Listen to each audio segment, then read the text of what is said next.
Welcome to At a Crossroads with the Naked Podcaster. I'm your host, Jen Taylor. This podcast is for those of you who know that you are built with strength and love that is meant to shine through in times of conflict and in times of celebration. Please subscribe, like, leave a review, and connect with me. All the links are in the description, and I personally respond to every comment and every contact. I cannot wait to engage with you. Let's get started. Hello and welcome. Today I can't believe it worked, Jay. It worked.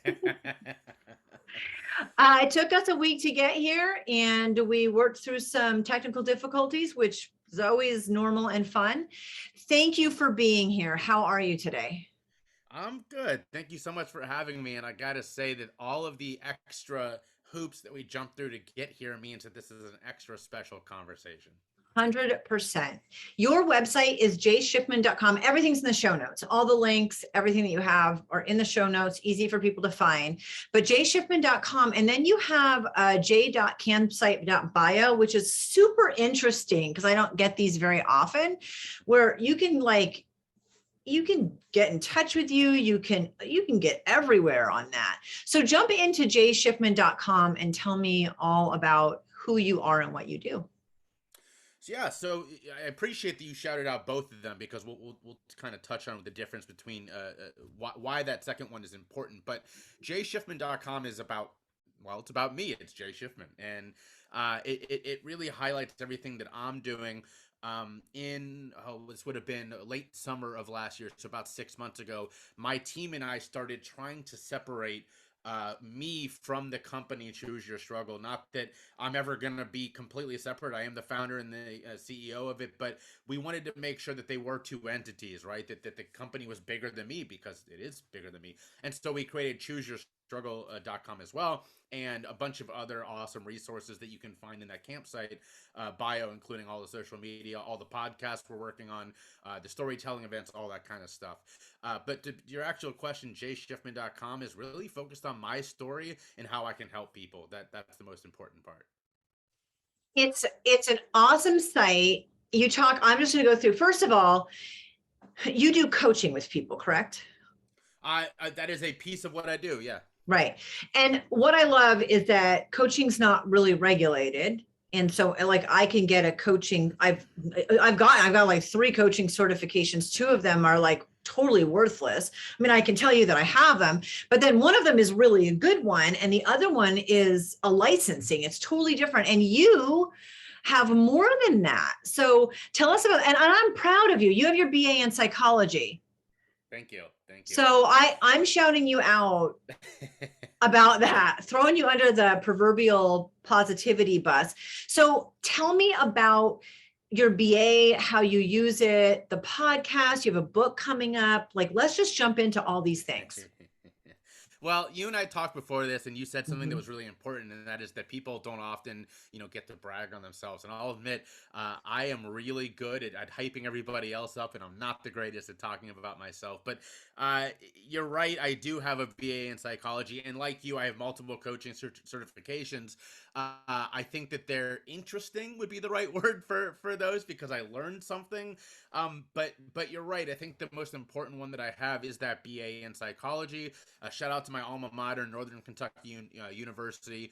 And we'll talk about my story a little bit later, of course. Yeah. But when I went through everything I went through, Northern Kentucky University really showed me how to be a student and how to take my education seriously. So every time I get a chance to shout out NKU, I definitely do so. You can't see it behind me, but I do have my diploma hanging up on the wall. So, you actually can, right up there in the corner. That's my diploma. Yay! So, and the day I graduated, the day I walked across that stage was a big deal.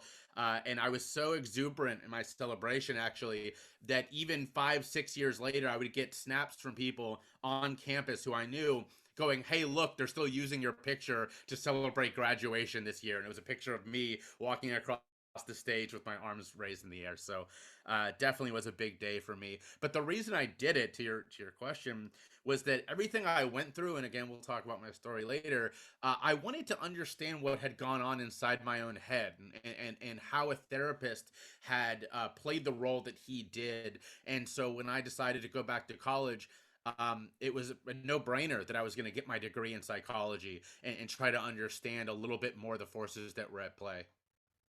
Yeah, I love that. And most of the people that I interview, we've done something a little above and beyond in coaching. I think I must attract people like me. It's not even like proving that I have the credentials to do it. It's me feeling confident in Yes. doing the best I can working with somebody. I take it really, really seriously. It means a lot to me.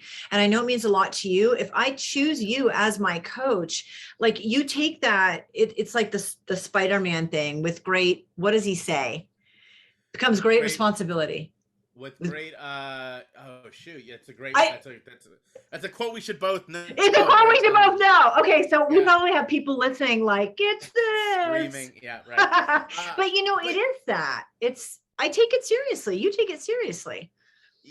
I couldn't have said that any better, and thank you for saying that, because you're right. None of the credentials mean anything if I don't feel confident in what I'm doing, and if I cannot relate to the person that I'm working with, right?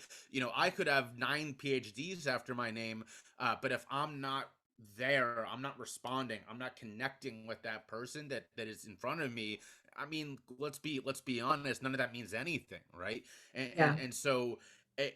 All of those things I have, the certifications, which people can look at my LinkedIn. I've got probably 12, 13 different certificates by now. My degree in psychology, all of that, I think pales in comparison to the empathy I bring to the table and my ability to say to someone, I have been where you are. I'm going to help you, move out of this, move on.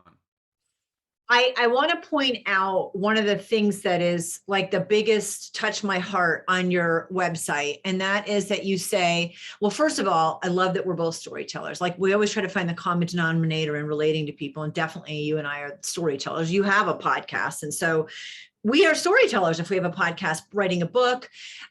You are in your coaching as well. And I think that's super important to point out. And you say you have two distinct goals: ending stigma and promoting honest and fact-based education around topics of mental health, substance misuse. I love that. You didn't use the word abuse, misuse, and recovery, and drug use and policy.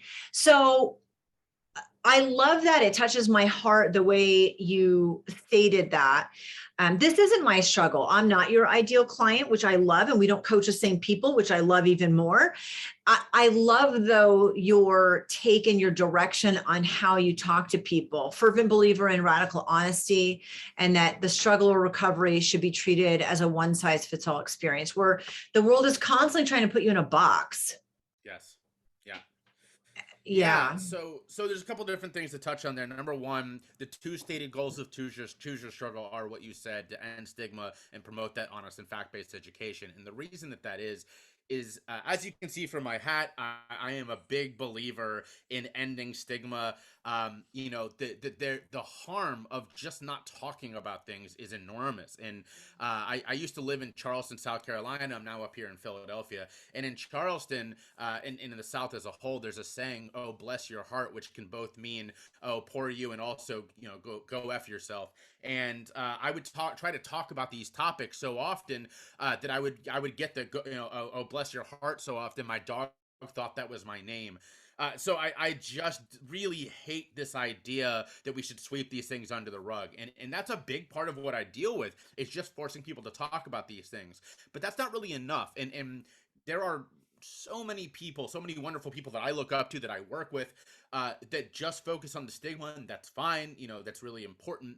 But I and the rest of my team are firm believers that once you end that stigma, well, you can't just let that gaping hole remain, right? You have to fill what that hole that was that created by the ending of the stigma piece with an honest and fact-based education around these topics, because quite frankly, you know, I'm of the generation where we were taught dare and just say no in school, and those programs were so incredibly harmful. I mean, look, I'm not going to go into all that now. Right now, my TED talk was partly about this and why those were so harmful. And the entire history of the war on drugs is mostly lies. But at the same time, people believe that. I believe that for a lot of my life because we were taught this. And so we have to replace those lies, both intentional and the sort of unintentional misunderstandings with honest and fact-based education around these very, very important topics. Yeah, amen. Tell me about the podcast and the book. So I'll do the book first. Yep. The book is slated to be released late this year or early next year. We're still working out the timeline. I am so lucky, and I honestly cannot say this enough, to have a wonderful co-author. His name is ML Lanzalota. He is a just brilliant journalist who writes about the topics of drug use, identity, substance misuse, addiction, all of this. And he and I got connected last year. He did a project with me, and we just hit it off. And I said, "Look, I want to do this idea, this book I've been kicking around." My goal for last year, 2021, was to recognize my own limitations. That was one of my my business goals and also my personal goals. And I said, "Look, I'm not getting to this project. I've been wanting to do this for about 4 years now. I'm not doing it. Can you help me accomplish this goal?" And he knew enough about my story and my passion that he said, "I would love to do this." And so we set out on this, and again, hopefully it's going to be released end of this year, early next year. Big shout out to ML Lanzalota, really wonderful journalist. The podcasts are a little different. So I actually have three. My eponymous podcast, Choose Your Struggle, is a weekly show. Season 3 will kick off this spring, and I interview people with lived and learned experiences on those topics of my business.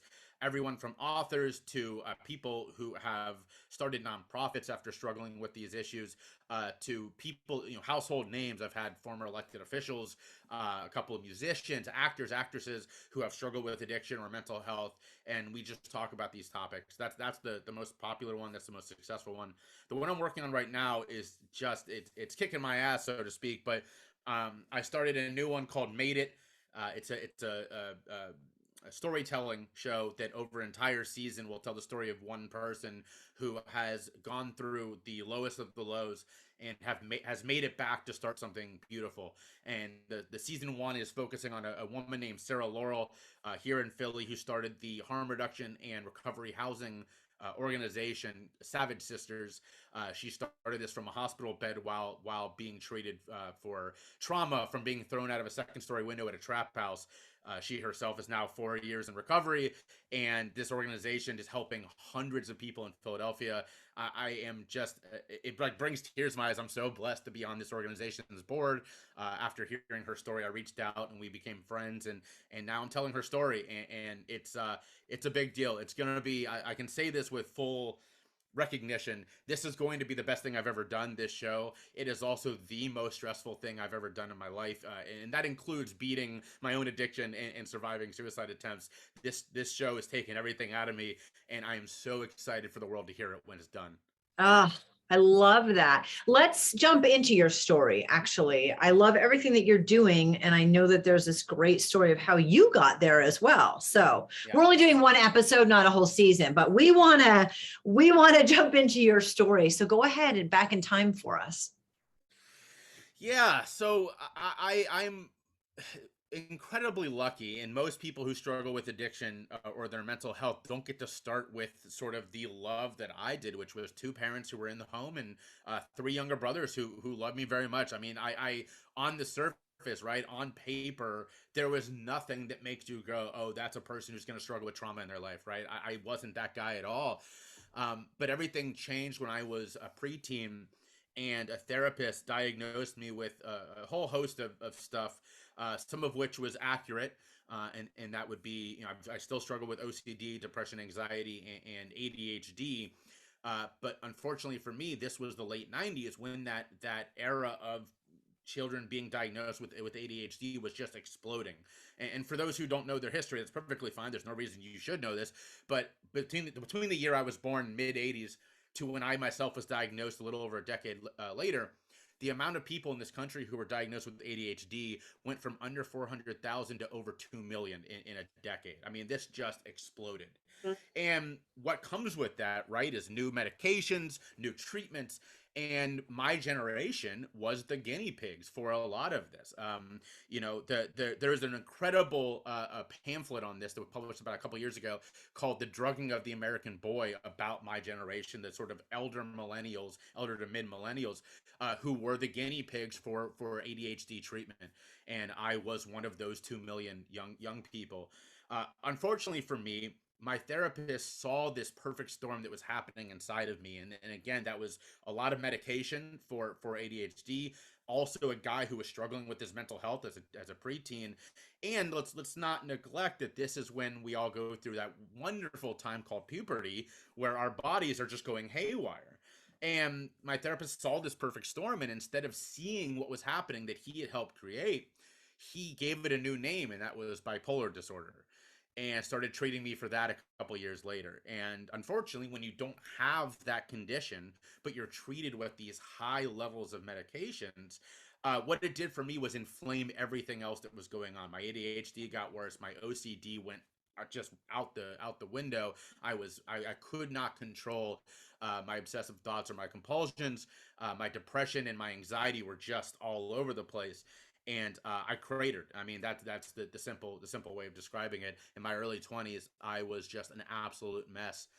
And that, unfortunately, again, I hate to keep saying this, but then my therapist made another choice, which was, instead of seeing that this kid was just so messed up, he decided to double down and give me more and more medication. And by 22, I was misusing over 5 different drugs every day and completely addicted to multiple of them.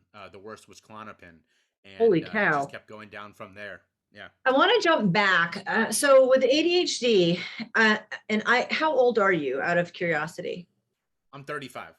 Okay, so my oldest biological daughter is 30. So I saw some of this as a parent. So from the opposite perspective, where like suddenly autism, there was an awareness around autism and it was labeled, and there was an awareness around ADD and ADHD and it was labeled. And as a parent, it felt to me like their teachers and therapists are just throwing out these diagnoses, like, let's just medicate this kid so he's not creating an issue in my class. Like, there was no more kids have natural energy and this particular kid has some extra. And why don't we funnel that into creativity, like art classes or karate? Like, that was my generation, right? Go outside and play. And not that, like, I have a son who's autistic and he's legitimately autistic. And I brought him to the top testing site, one of the top 2 in the nation, thinking that I would be told it wasn't actually autism. And I'm like, I don't care what he has. I want to be able to help him the best way possible, period. That's all I want. I don't care what the diagnosis is. So I was thinking we were ruling out autism. He is a kid who generally is autistic. And I did it non-medicated his whole life, because I think that should be a last straw. So I'm the parent that sees like this massive overdiagnosis kind of in your generation and younger. And I pumped the brakes hard, like screeching hall ABS action. Like, you're not ever medicating one of my kids. We're going to do everything we can with diet, with exercise, with supplements, way before I ever even consider that. You are on the exact opposite end of that. Do you feel like the bipolar was a misdiagnosis? You've made that clear. Was the ADHD an accurate diagnosis, but it was treated incorrectly? I couldn't say it better myself. That's exactly right. So, I want to make this very clear, and I make this very clear every time I talk about this. First off, I'm not a doctor. I'm also not anti-medication. Yeah, me either. I think it should be the last resort. Right. And while I will say, again, I really appreciate how you just described it. It's not that I was misdiagnosed. I was showing signs of ADHD. However, that's a wide spectrum. And for that kid who needs these medications is down here, but they were giving all of us these medications. Yeah. That's the bigger problem. Right.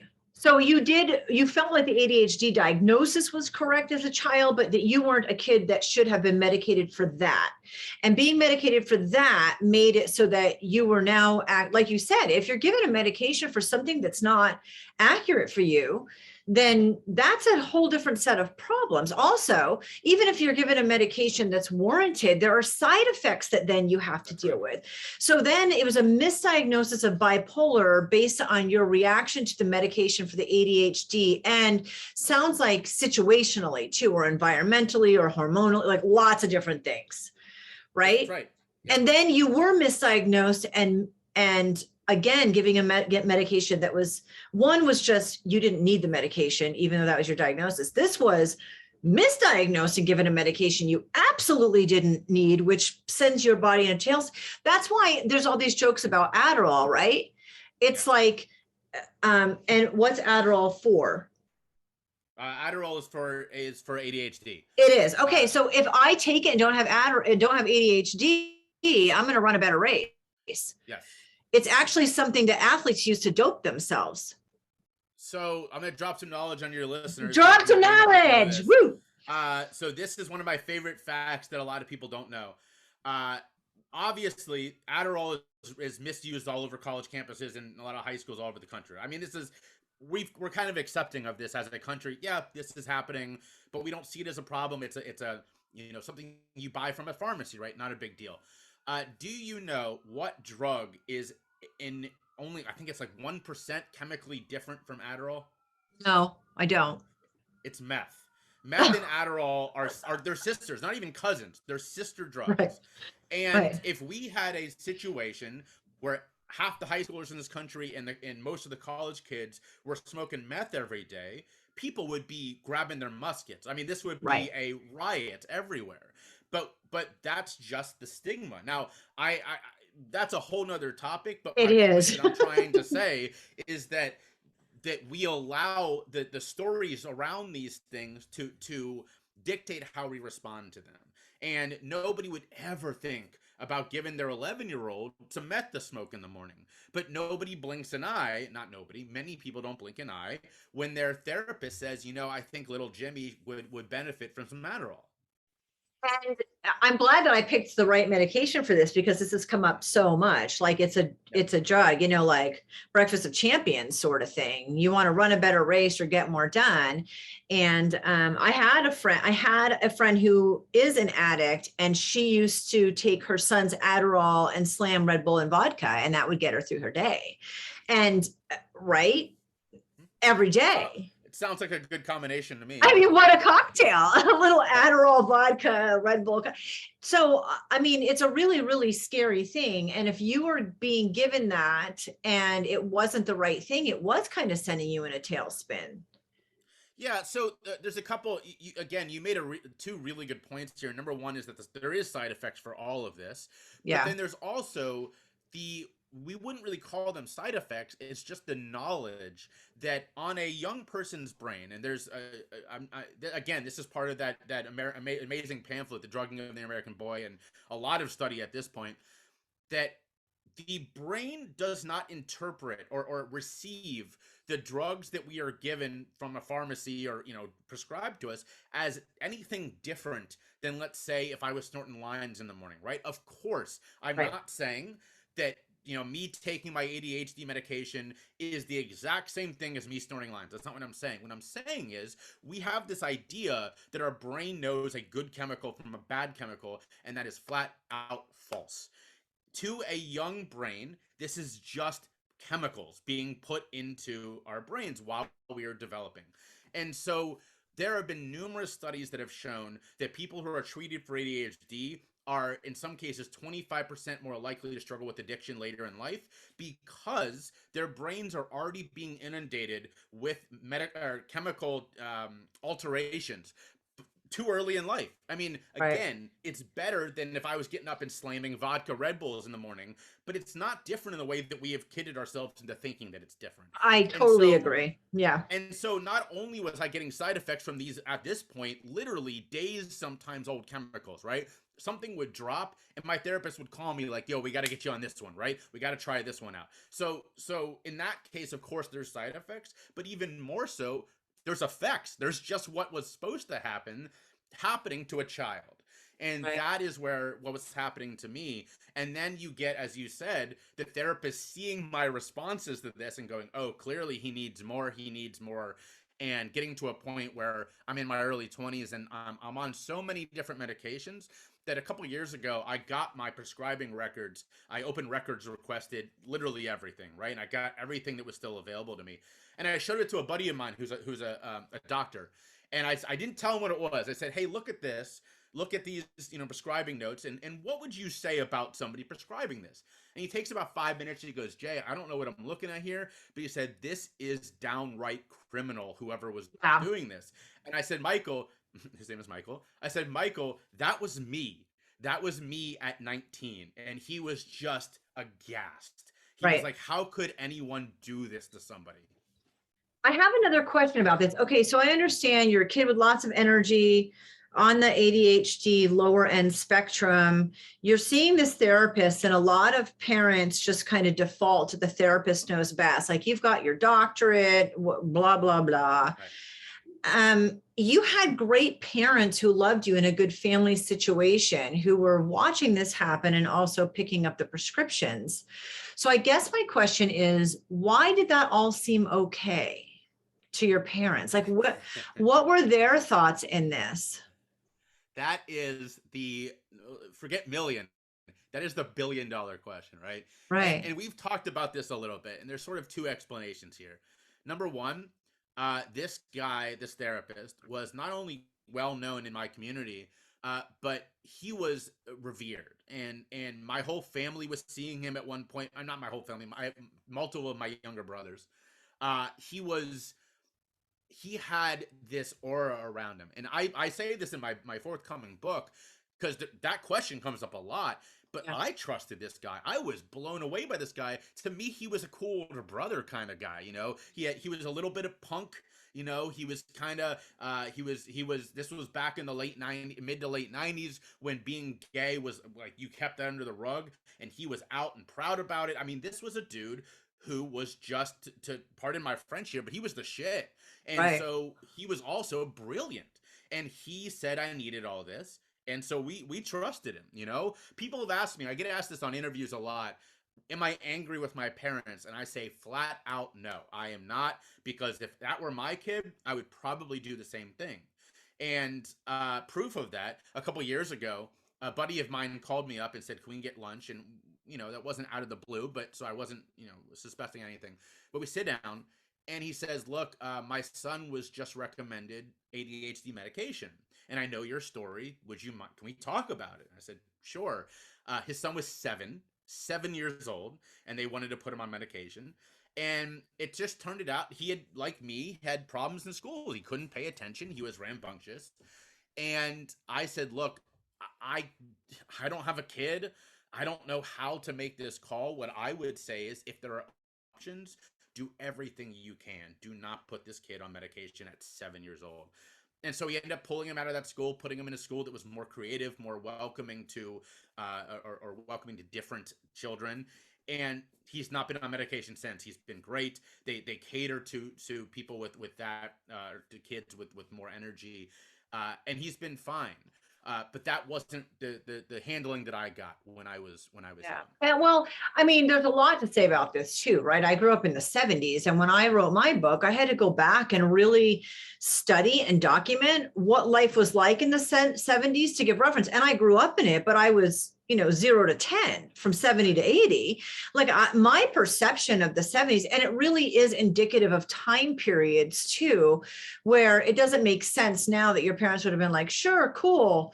And it's getting worse. So cool, put them on a different medication. Like, that doesn't make sense, but it is, like you said, personality indicative, and it is time frame indicative, where now maybe we would be a little more appalled about it. Yeah. Back then, like, my parents gave me peppermint schnapps when I had a sore throat. As a kid, that was like a normal thing.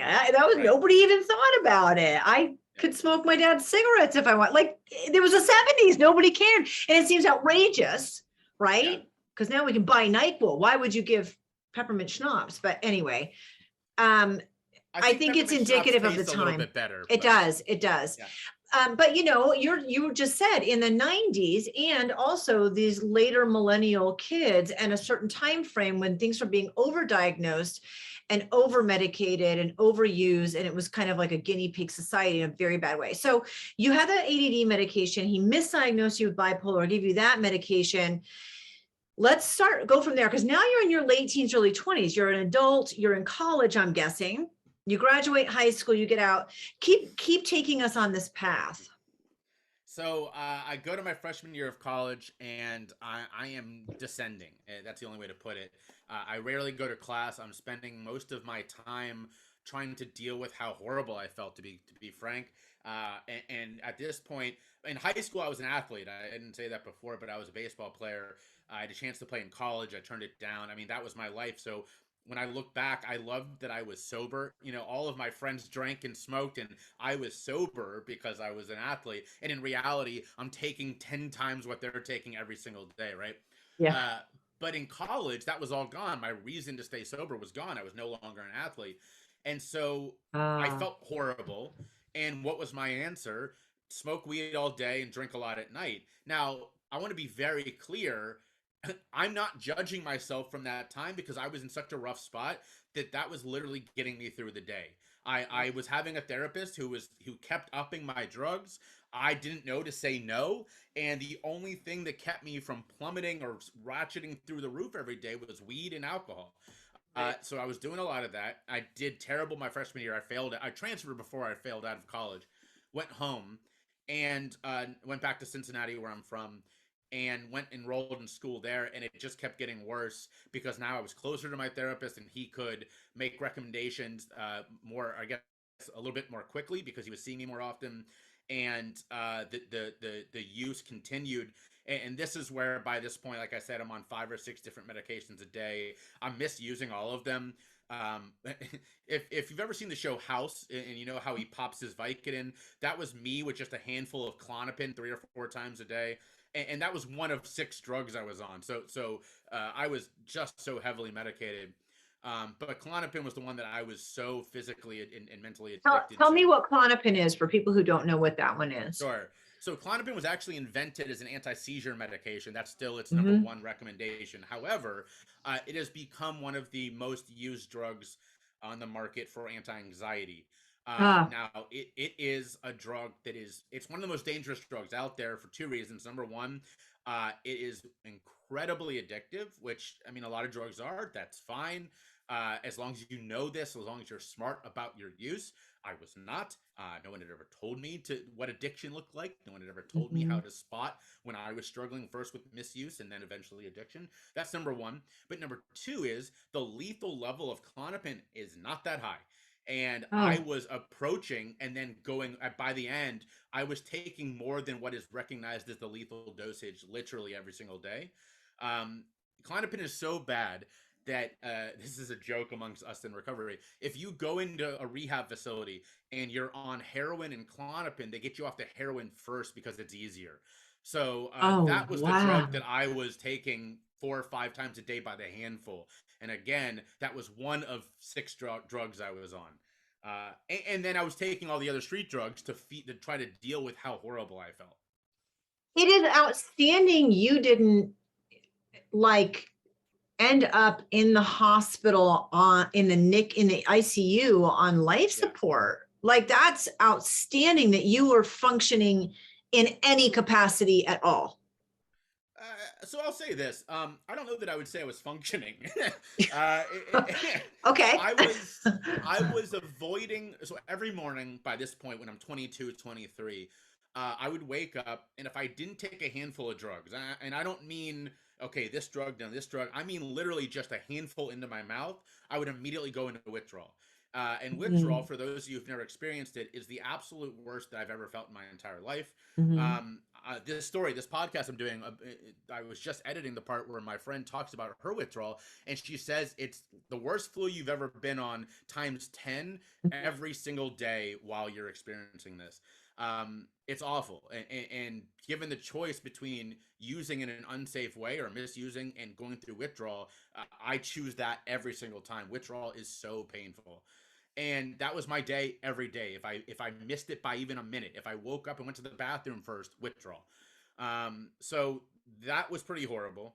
And at this point, there were enough signs. I mean, I was running a trap house essentially. I owned this house. People were living with me. There were about 11 of us. The only thing we had in common is we were all using drugs together. And not most, many of us were struggling with addiction. Nobody was really paying rent. We were barely, scraping by paying this rent every month of the house that I owned. And we would just sit around all day and basically commiserate about how horrible life was for us at the time. I adopted a few kids, and one of the kids that I adopted her at birth. I was actually at the hospital when she was born, and we knew she would be born drug addicted.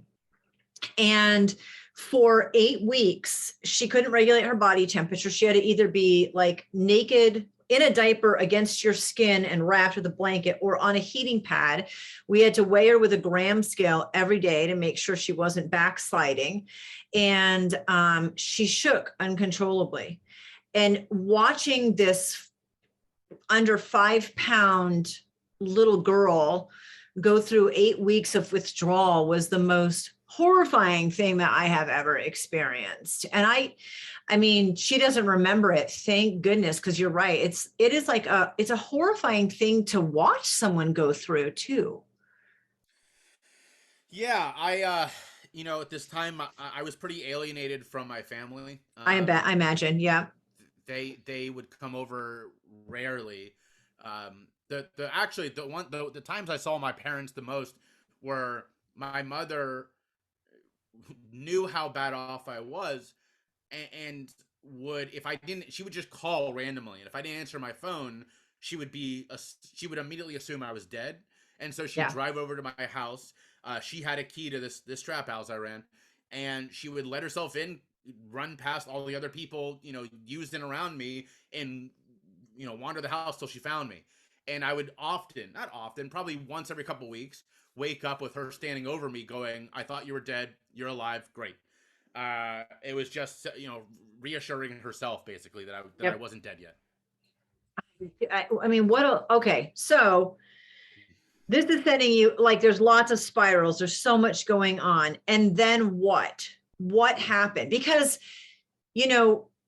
everyone in every struggle that they've ever been through at some point hits bottom. And you weren't there yet. So here's what's funny is that, and this is a lot of the work I do in changing this narrative a little bit, is that my bottom would not be because my story a little bit. My bottom was not actually the lowest moments for me in terms of what you would sort of on the surface or on the page think of as the lowest moment. My bottom came 6 months after I attempted suicide twice in 2 days and endured an overdose. But to get to that moment, because wait, you attempted suicide twice in 2 days. So here's where we have an overlap. I worked in foster care. I was a trainer of trainers. So I had the highest level of training in suicide awareness and prevention. I've also had a couple of kids who have had, thankfully, unsuccessful suicide attempts. Not all of them I even caught at the time, but one for sure I did. And I was the parent saying, look, I know something's going on with you. Are you suicidal? Because absolutely talking about it is the best thing that you can do. So I had all this massive training. And one of the things in my training is that if your first attempt is not successful, 99% of people who try a second time succeed. So take me through 2 suicide attempts a couple days apart. And why didn't you succeed? I don't mean that in a bad way. No, I get it. So they were actually 24 hours apart. Oh my gosh. I gave up hope. That's the short answer of why I attempted suicide. I was almost 24, 23. And I decided that, number one, I had now been on medication for 12, 13 years. Yep. And not only was I not getting better, I was actually getting worse. I mean, clearly my life was an absolute mess. And I decided, because again, I still trust this therapist and I trusted these medications he swore by, right, that if I wasn't getting better, it wasn't his fault. It wasn't the medication. It was my fault. That's what Oh, I thought. So the first night, I dumped out what I was sure was a lethal dosage of my medications, and again, remember 6 different medications, so that pile was like this high. I mean, yeah. it was 30 pills on my computer, 40 pills sitting there, and I called a friend and I said, I'm done, I give up, I'm gonna kill myself. And she kept me on the phone. She was my best friend at the time, like pleading with me, telling me it was gonna get better. And of course, I'm telling her, no, it's not, no, it's not. But that whole time, she was doing that to keep me talking while she was texting friends of ours to rush over and stop me. So they did that. They come busting into this trap house. Again, like my mom, rushed past everybody else and stopped me from killing myself. So I never took the pills that night, but unfortunately, if this was the Disney story, we all break down in tears. They hug me, and I say it's gonna get better, whatever. Of course, that's not really what happened. Um, I go to sleep that night, and I wake up the next day, and I'm feeling just as terrible because nothing's changed. And I learned from my attempt the day before, and that night, instead of calling my friend first, I take that mountain of pills, swallow it, and then call her. Same friend, which is just an awful thing to do. Yep. The Yep. same person 2 days in a row Yep. being like, hey, here's this traumatic experience. And by the way, later on, I actually stopped somebody from killing themselves. And I can tell you from experience, my own attempt pales in comparison from being the person who stopped somebody from killing themselves. And so the fact that I did this to this poor girl, like Yep. to this day, I text her every couple of months to just be like, as a reminder, you're the most incredible person alive. I love you. Thank you so much, because I know how awful what I put her through was. Yep. So I took these pills. She calls the cops this time. And instead of, she calls 911. And unfortunately, because of the state of our healthcare system, instead of an ambulance coming, a cop car shows up and he puts me in handcuffs. I'm going into overdose. I don't know what's going on around me. I'm in this trap house. Everybody else around me is using. They don't know what to do because this is 10 years ago, 12 years ago. We're not at the place where we are right now where this is talked about more openly, where people know how to help an overdose. A cop car shows up and he puts me in handcuffs and he leads me out this trap house. And I don't know what was going through his head, but he must have been in a bad place, because the last thing I remember is he throws me in the backseat of his car, but in the process, he slams my head off the side of his cop car. And I crumple in the backseat and black out. I mean, that's my last memory. The next thing I know, I come to briefly, and I'm handcuffed to a bed at a hospital. My aunt, who's a therapist, they'd called my parents who were out of town. They call my aunt, who's a therapist, and she's sitting next to me, monitoring my vital signs, all night. She didn't leave my bedside because I was in the general, like, waiting room of a hospital, handcuffed to this bed, and she was the person responsible with making sure I didn't die that night. I don't know if my stomach was pumped. I don't know what happened to me that night, other than the next thing I knew, I wake up and I am in scrubs, and I'm in the intake of a lockdown unit. And it was like a scene out of a movie. Reality just rushed back to me, and I went, holy shit, where am I? I had no idea. Right. And my mother was there. She had flown in, and they were checking me into this lockdown unit, and I had zero idea how I went from crumpling into the backseat of a cop car to, not having any shoelaces, being dressed in scrubs in this lockdown unit. But there I was. And I mean, what you could have done different is swallowed the pills with a fifth of vodka. Or like that probably would have sealed the deal, because you were so close. And it's so interesting because statistically, again, when there is an unsuccessful attempt or a stopped attempt, a second attempt is 99%. So the fact that you made that phone call even after the pills is what saved you, that you got there fast enough. And holy cow. So here you are. So you had a lethal overdose, or potentially, obviously it wasn't lethal because you're here talking, but you had this suicide attempt and overdose simultaneously. Lovely cocktail for you, Jay. That was awesome. And I'm guessing you were put into a mental institution of some sort. Two of them, actually. Oh, hey, like, if one's good, why stop at one, right? Yeah. Like, that's your mentality, right? Yeah. Okay, so take me through the time in the mental institutions and like what happened next and then what? So I was in that lockdown unit for 3 weeks, and that one is what you've seen on TV. I mean, it is, like I said, no shoelaces in the shoes, wearing scrubs, not allowed to have any cords, showering with the door cracked open in a shower that slopes so that you can't pull water. I mean, the whole point of it was a holding cell. I didn't get any treatment there. It was they did not believe I could be out of this institution. 100%. So I was kept there for 3 weeks and eventually discharged to my parents, who I stayed with them for another couple of weeks or so. And then they sent me to a long-term care facility, what we would have called, a full-blown mental institution about 50 years ago, in the Berkshires, in Stockbridge, Massachusetts. Mm-hmm. And I was there for 3 months. And I'm always very careful how I talk about this, because I know it's really easy to just be like, oh, he was in a rough place and nothing he says is really trustworthy. But when I tell you that this was one of the worst places on earth, I cannot overstate this. Like, wow. If you've ever seen the movie One Flew Over the Cuckoo's Nest, there's a scene in that where they do what this type of therapy, where everybody sits around in a circle and just picks apart a person. And in the movie, it is symbolizing how awful, treatment of people with mental health issues is in this country, in the world, period, but especially here. And that happened to me. Like, that was real. And instead of 4, 5, 6 people like in that movie, this was like 25, 30, 35 people in a big room. And the therapists were there, the nurses, and they would just tear people apart.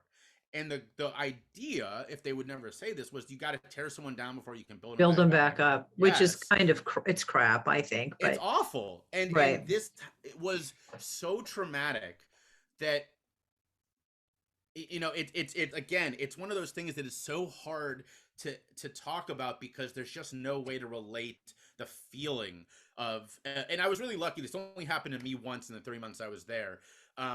But I'll tell my own experience, because obviously that's one I can talk about the best. When I finally decided to leave after 3 months, I wasn't there, I was there against my will, but I wasn't court ordered, so I could leave. And when I said I wanted to leave, literally every person was given a chance to tell me why I was wrong. And the head of the entire therapeutic wing of this place, so the highest psychiatrist on the staff, spent about 10 minutes telling me how I was throwing my life away and I was an idiot and all this kind of stuff.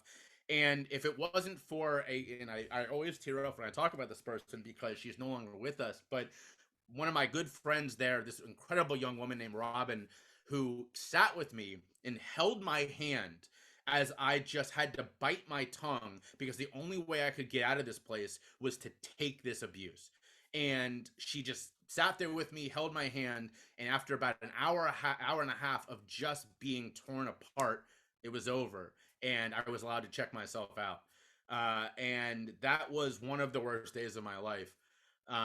But even worse than that, like I said, was I stopped another good friend of mine from killing herself there. Everybody else missed the signs, and I saw them, and that was a horrible night. 4 people did kill themselves while I was there. It was just an awful, awful place. You're 4 months out now, about just over 4 months out from the, okay, you're 6 months out of the, okay, from the suicide attempt, and you would have gone through with your withdrawals by this time. No, I'm still on the medication. Okay, so that was I'm like, holy crap, man, insult to injury here. And it's the worst stories when like that self-control, like it's taken away from you. You were conditioned to be a drug addict by the stuff that was prescribed. It makes me so furious. Anyway, you're 6 months out. You didn't go through withdrawals because you're still on all the crap. So nothing's changing here, except you had a suicide attempt, you had what should have been a lethal overdose, and you had a super bad experience in a mental health facility whose mission or whatever is to help you get healthy. And yet your therapist is still like, nah, just take some more of this stuff. We'll get this dialed in. That's exactly what happened. Oh So my again, gosh. I have the records because again, I asked for them and they wouldn't want to give them to me, but I got a lawyer involved and got the records. Okay. And what's amazing is you can read in his notes the day that I came into my in-house therapist and said, I want to get off all these medications. I said, look, if I'm stuck here, I'm in this place against my will. The least I could do is at least see what I am as an adult with after 13 years with no medication in my system. Right. Good for you. And thank you. And the reason I did that, by the way, was that in this institution, I got to know people with bipolar disorder. And I said, that doesn't look like me. You know, they're not going through what I'm going through. But those people over here who are struggling with addiction, I recognize that. That looks like me. Wow, good for you. So my therapist, though, in his notes, he writes about how he said no. He said that in these notes, I also believe this is not bipolar. He puts it right there. But I am not willing to let him go off of medication. His previous therapist thought this was right. I'm not willing to challenge that. He said in his notes, the only reason he would let me go off of these medications, and I remember him telling me this, was that if I immediately started over with a sort of slightly shifted cocktail of drugs. He wanted me to do something different. And I said no. And then the final straw, like I said, was when I stopped my friend from killing herself, and I said, I'm done here. I cannot stay here because I was sure I was going to be next. Like you said, my own condition hadn't changed. I was still miserable. I was still struggling. I was in a awful, awful place. And I said, I'm going to end up killing myself. This is terrible.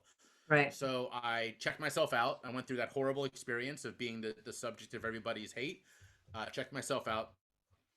And luckily for me, nobody in my family wanted me to leave. They all trusted I was in a good place. I mean, this place is well respected. It's incredibly expensive.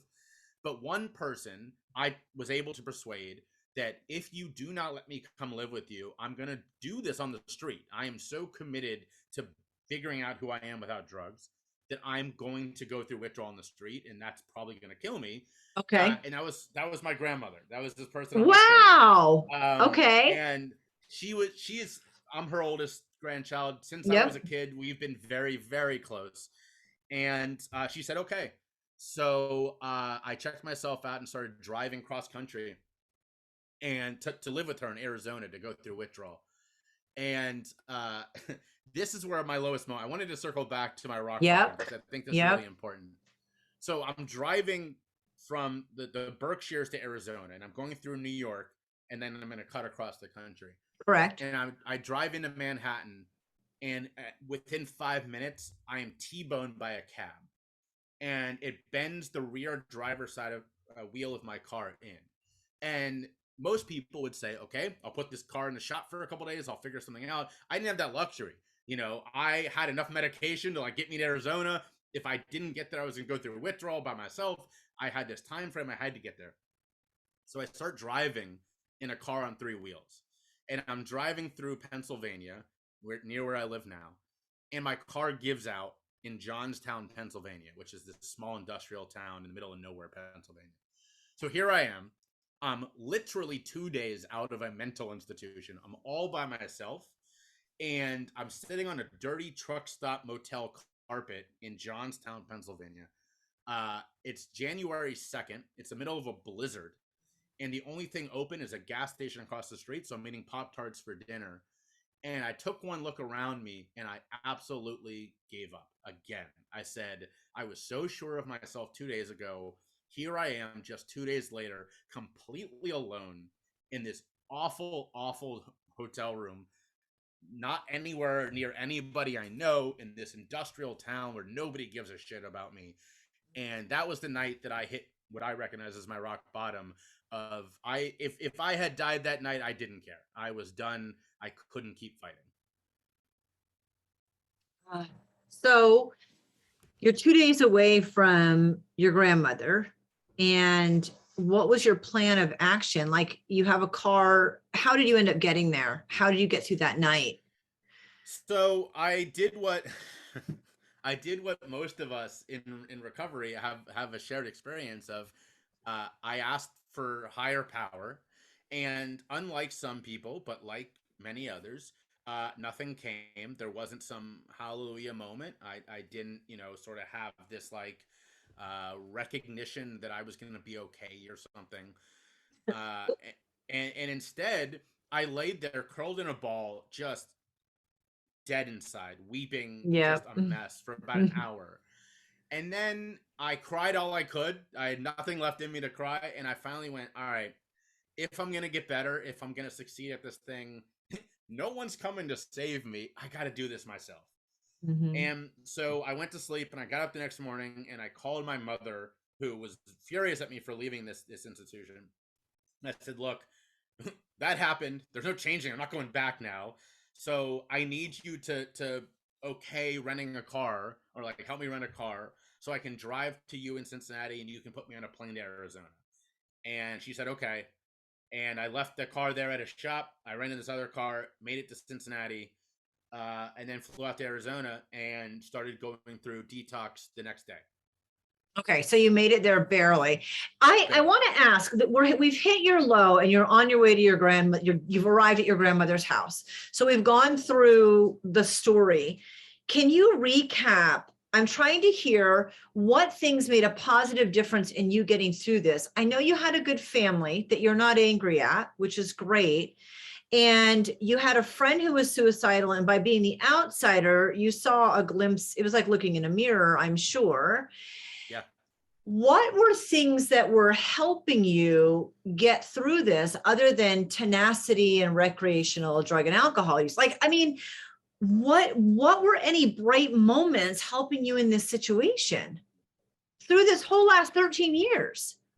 So the answer's a little bit different. In recovery, I have a different answer than when I was using. But when I was Okay. using, it was a lot of luck. It was a lot of people being there when I needed them, not because they were choosing to, but because I was lucky. Like that friend, Mm, if she hadn't taken my call that night, I would be dead. I mean, right. there's no question about that. If a day after I attempted suicide and already traumatized her once, if she had been like, nah, forget this guy, I'm not taking this call tonight, Right. I would have overdosed in my Right. house. So that was incredibly lucky. I was lucky that I had a family that was going to the ends of the earth to try to get me help. Right. I was lucky that my grandmother literally moved heaven and earth to be there for me, and opened up her house for me, even though she didn't understand what I was going through, and she just knew that I was trusting myself, and she said, "I trust you. I trust you to know what's best." So that's that answer. In terms of being in recovery, it's such a dumb stereotype. And I didn't go AA, by the way. If you can't hear that from my story, I actually tried. AA wasn't really for me. But they have a saying in AA that's one day at a time. Yep. And for the first 6 months, a year and a half, that was my guiding light. Was like one foot in front of another. Let's try this today. All right, that wasn't a good day. Let's try this tomorrow. And it was a tenacity. Yeah. It was a dedication to myself, and quite frankly, a little bit of spite, in terms of this therapist that had done his absolute best to kill me, to put me in an early Really. grave, and there was a little bit of I'll show him. I love that actually. Okay, that's great. I kind of wanted to sum up the tougher stuff for that. And now you have your grandmother, and clearly that was huge. So take us through the withdrawals, the recovery, and becoming who you are today. Well, detox was awful. Yeah. I was How on so long? many, about 4 months. Yeah. Okay.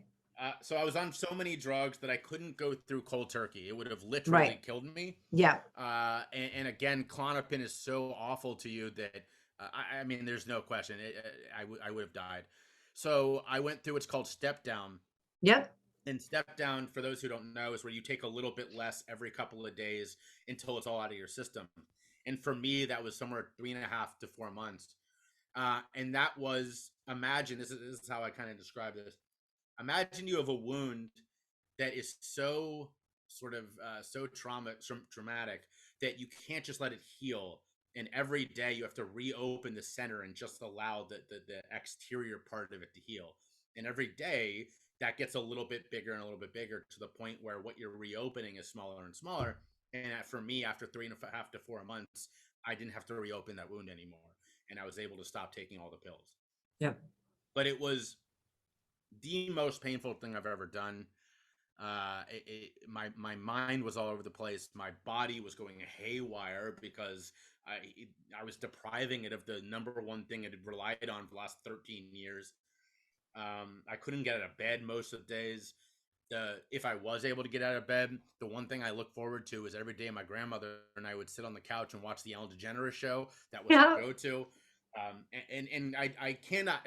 Sounds so ridiculous, but like Ellen DeGeneres was like the third person in this triangle. My grandfather was there. I love him to death. You know, he's no longer with us, and I miss him dearly. He was like fourth on this totem pole. Yeah, with yeah. me, my grandmother, and Ellen DeGeneres. So I thank Ellen all the time for being my guide during this. But it really was because of my grandmother. She was so attentive. She was my cheerleader, my nurse, my best friend, my confidant. She was everything to me during this period.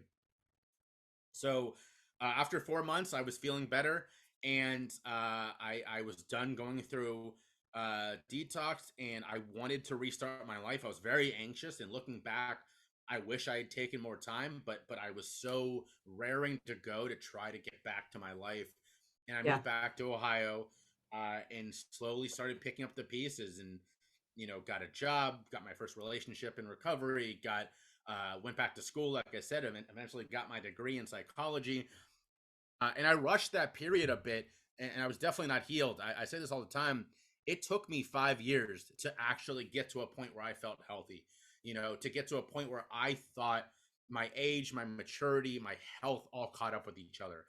We have this idea that you get off the drugs, if you're sober, if you're not, whatever, that you're in a healthier place, and it's like mission accomplished, and that is just flat out false.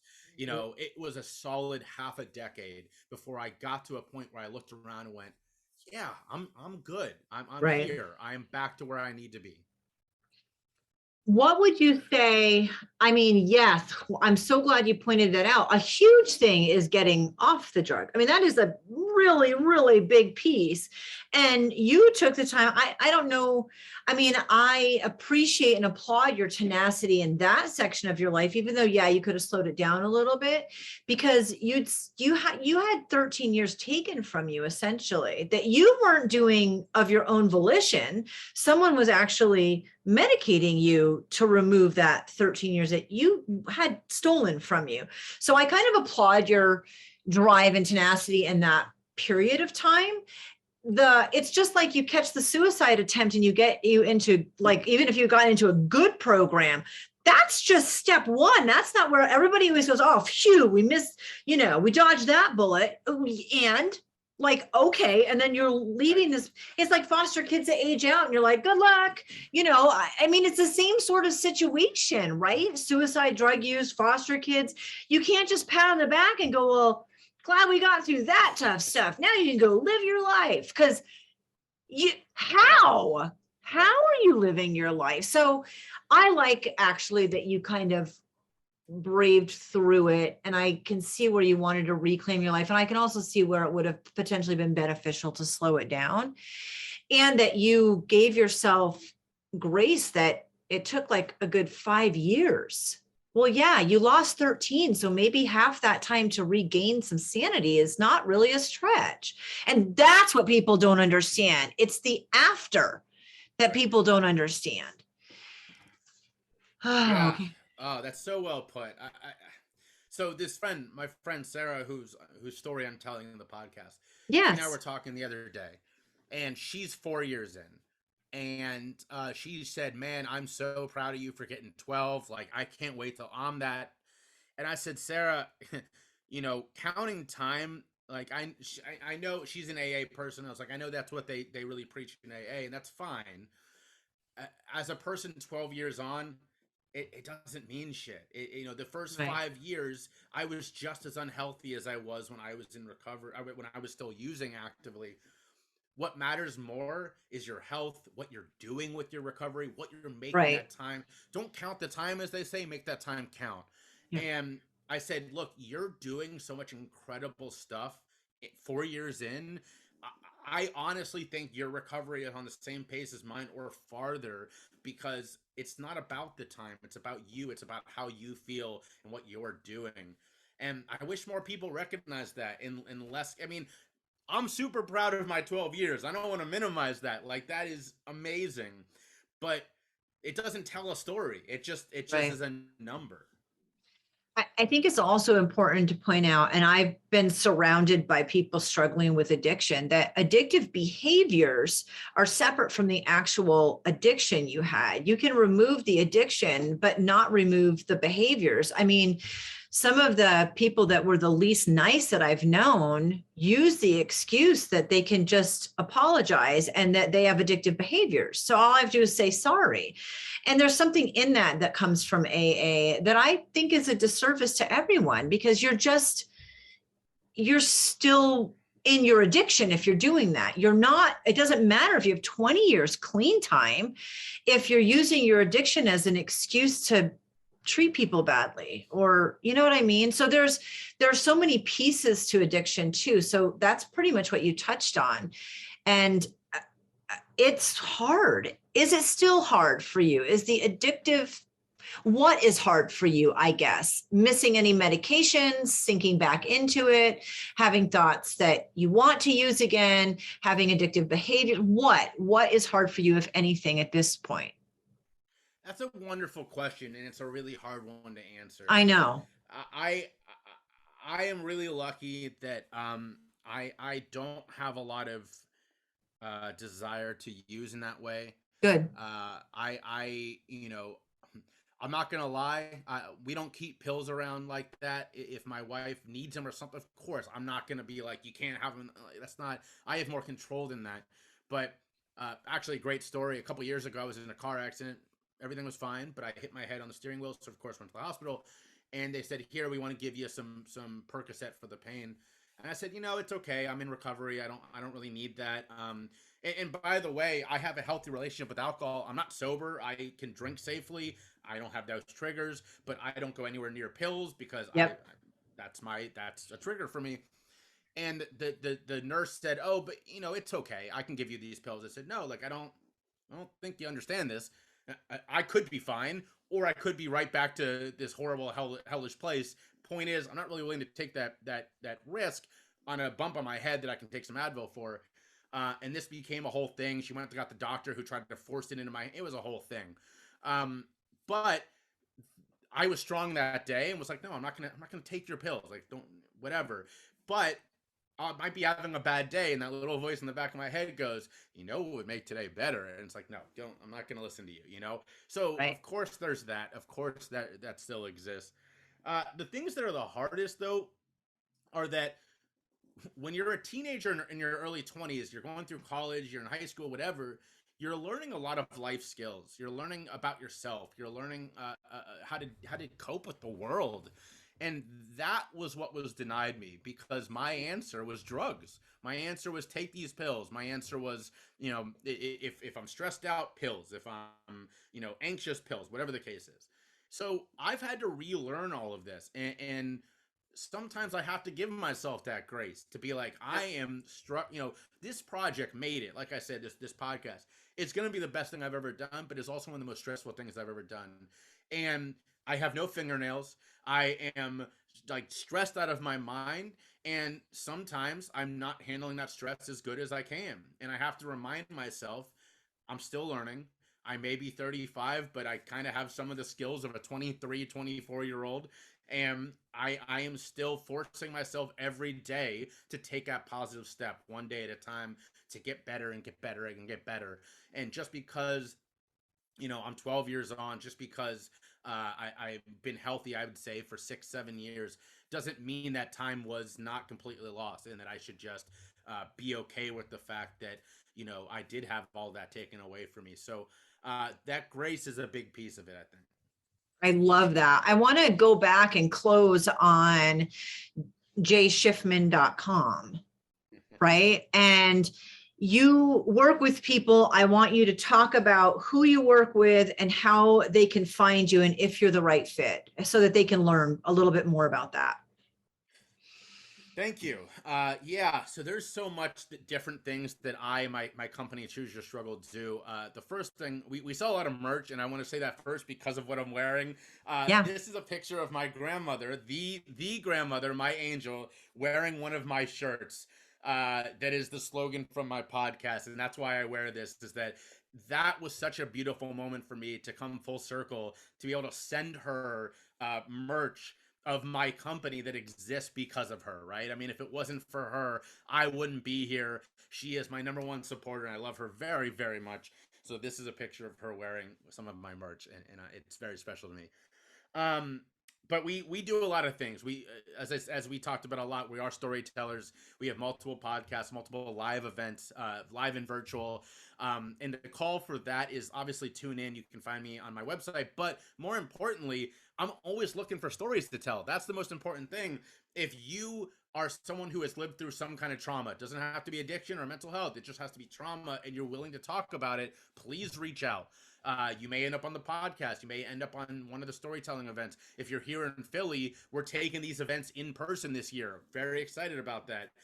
So please reach out. Would love to have you. And if you're running an event, that is what I do for a living. I tell my story. I speak. As I said, I have a TED Talk out about 6 months ago. Those are my big things. Is advocacy and education. I do coaching one-on-one, mostly for me. I'll be honest, I'm very selective of who I work with. I think that I'm not the right fit for every person. In fact, I'm not the right fit for most people. The people I work with are the ones who have, for lack of a better word, have tried everything else. They tried the AA, it didn't work. They're on, a medically assisted treatment, and they're still struggling with things, as most people are. And you need someone to hold your hand. There's a story on my website, jayshifman.com, about the person who falls in the hole, and he I don't remember which version I have on the store on that website, but the doctor walks by, yep, and he says, here's a prescription, call me in the morning. And then the yep, priest walks by and he says, come to the church tomorrow and confess. And then finally a friend walks by and jumps in the hole with him, and the guy goes, that was stupid, now we're both stuck down here. And his friend says, yeah, but I've been down here before and I know my way out. yep. I loved it. That's my coaching. I am, as you've now heard, Mm-hmm. I have been lower than anyone should have to ever go. Right. I've lived through shit that you shouldn't have to live through. You're not going to surprise me with your story.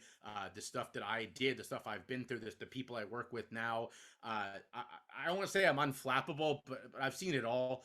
And if you've tried everything else and you just need someone to hold your hand and be there with you because other people in your life don't get it, that's where I come in. And as I said, I'm very selective about who I work with, because I don't want to take my time to work with someone that I don't think I can help, and it's not good for you either. If I can't be the one, I'm going to hand you off to somebody else. But I do make this call every time I speak, and this is so important to me. No matter what you're going through, reach out.